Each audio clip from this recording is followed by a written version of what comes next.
Hello. Best wishes to everyone. So basically, this is revision series, uh, revision for me, but you guys can also utilize this one if you think that it's valuable. So there is a problem named house robber. Using this problem, we can revise our using this single problem. We can revise our DP bottom down basically and recursion as well. So let's first go through the problem and see step by step approach how a genuine intuition comes to your mind, and in this way we will move ahead with this problem and we will solve this problem with multiple ways and revise all the concepts of recursion as well as DP. So let's first of all go through the problem. So what's written: you are a professional robber planning to rob house along a street. Each house had certain amount of money stashed. The only constant stopping you from robbing each of them is that adjacent house have security systems connected and it will automatically contact the police if two adjacent houses were broken into the same night. So nothing, there is a street and there are multiple houses. So we are having choice to rob any houses, any of the house, but we cannot uh, rob consecutive houses. In case we did so, then automatic alarm will be triggered and police will be called. So our job is to rob maximum amount of money. So whenever you are approaching a problem, first of all go through the given examples or make some example by your own. Making by our own is tough task, so mostly we go through the examples given. Before that, let me tell me a mistake I have committed. Just I was recording this video and I noticed that I have connected my head jack with my mobile phone and recording on laptop. So these kind of stuffs happen. And one more thing I would like to share, that I was planning to start this video a long time ago, but it's really tough to start and it's easy to go on. So I hope I'll go on continuously after that and will be having a consistency. So let's go through the first example, and we are having example one, and that's nums is equals to 1231. So after seeing the test case, one natural approach that comes to our mind is that we will add the money of odd and even houses, and whichever is the maximum we will return that. So if we consider index 0 and 2, so we are having even sum. Even sum is equals to 1 plus 3 is equals to 4. If we consider indexes 1 and 3, we are having odd sum is equals to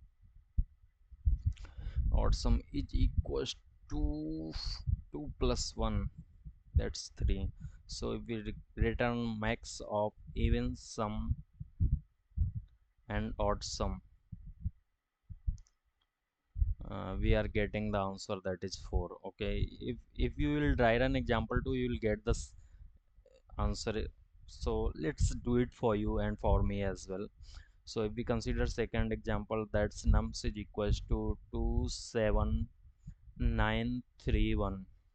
Let's mark the indexes, and those are 0 1 2 3 4. If we consider even sum, clearly we are having at even indexes 2 9 4. So we can write it as a 2 plus 9 plus 2 plus 9 plus 1 is equals to 9 to 12. Okay, if we calculate odd sum, we can see clearly we are having at odd indexes 7 and 3. 7 plus 3 is equals to 10. If we find max of them, then it's 12, and you can see clearly that answer is 12 here. So I we write logic somewhat like int solve and vector int and nums, and here we write for int I equals to 0, I less than n, that's nums dot size, I plus plus. If it's odd, add an odd sum, and if it's even, add an even sum, and then after the loop just come find max of odd sum and even sum. But there is a catch. Let me show you the catch. If you consider the test case like 2112, if you consider this test case, then clearly let's first mark the index 0 1 2 3. Clearly we are having odd sum is equals to 3 and even sum is also 3, but max is not 4. If you consider you rob house at index 0 and at index 3, then clearly you will be having money 4 unit. So this solution is not correct and at the same time is not efficient. So since this test case fails, so we will move ahead with this test case itself in our next approach. So we are having nums is equals to 2112. Okay, so what we can do, we are having options either rob house at index 0 or do not rob it. Similarly for index 1 2 3 we are having similar options, but we are having also a condition that we cannot rob two consecutive houses. So let's consider for index 0 and accordingly we will move ahead. So we are having our nums array 2 1 1 2. Let's mark the index 0 1 2 3. Suppose our I is here. Now we are having two choices, either rob this one or don't rob this one. If we rob at index 0, then we cannot rob at index 1, so we are left with options 1 comma 2, and those are at indexes 2 and 3. If we do not rob at index 1 index 0, then we are having options like 1 1 2 and indexes 1 2 3. I have brought. So you clearly choices are there and decisions are there. So whenever we see decision and choice in any problem, we can clearly say this is a recursive problem and we can write recursive solution for this problem. But before writing recursive solution, let's move ahead with our recursive tree.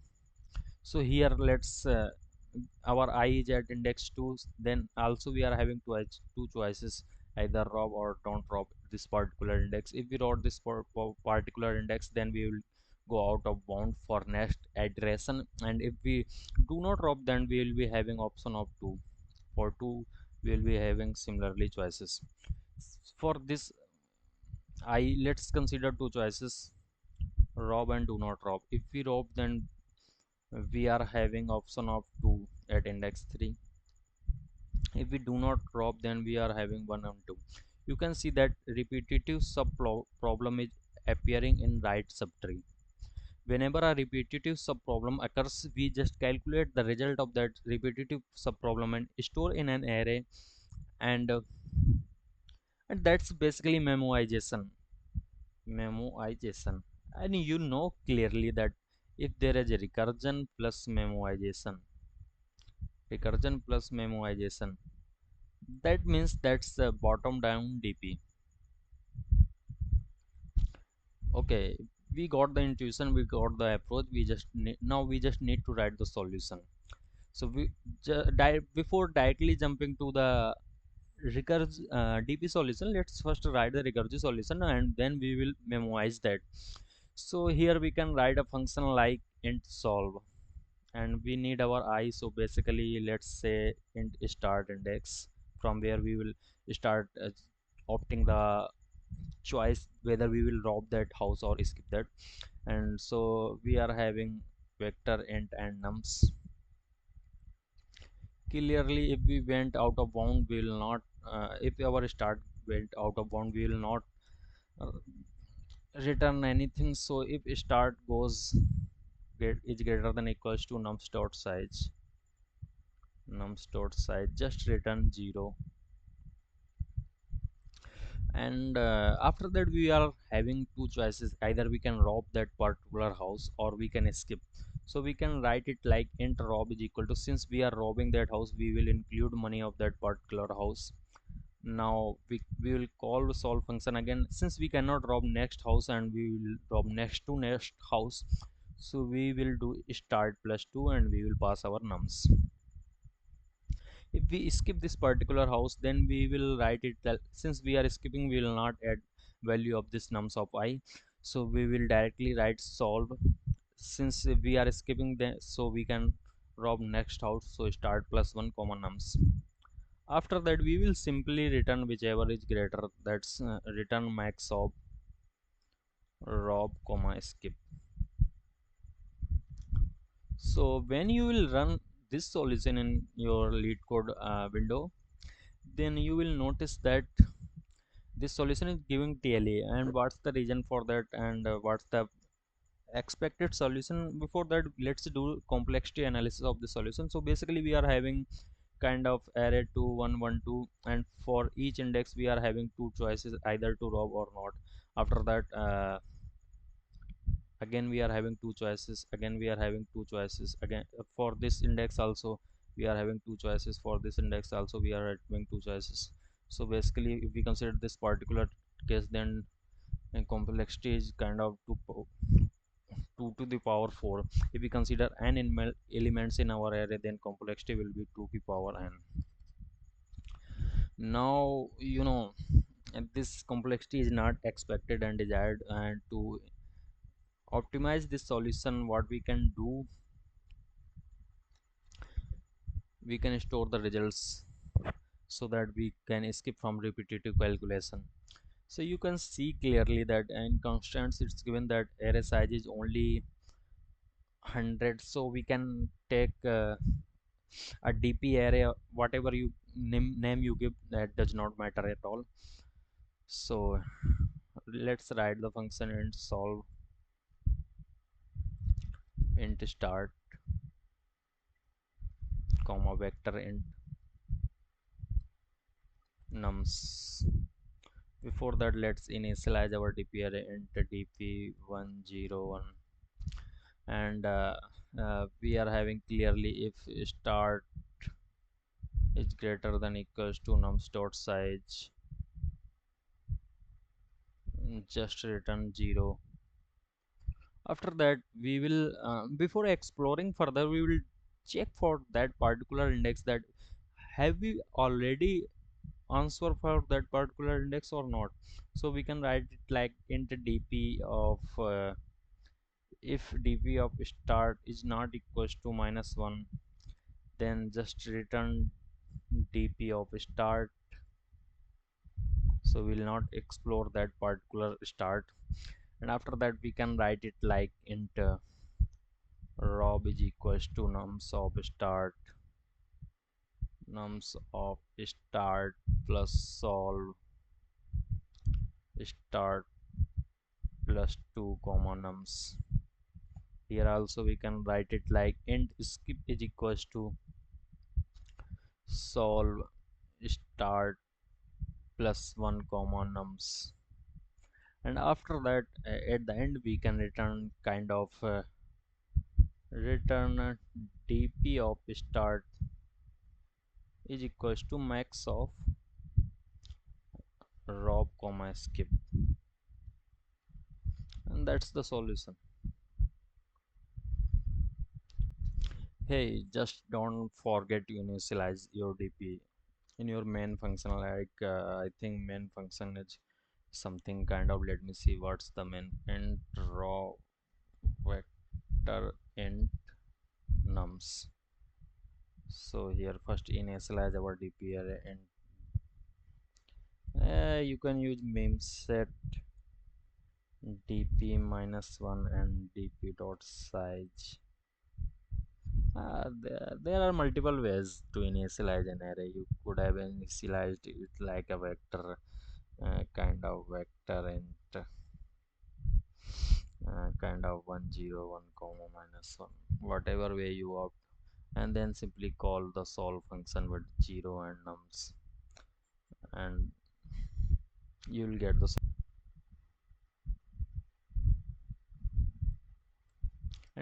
solution. If you want to, if you want code, let me paste the code. uh, this is my code, let me paste it for you. If you are having some minor syntax error or compilation error, so you can have reference from here. You can use GPT or any tool, but sometimes they do not provide similar solution and we just get confused. I forgot to initialize this means DP, so I have to help from GPT as well. That's fine, that's totally fine.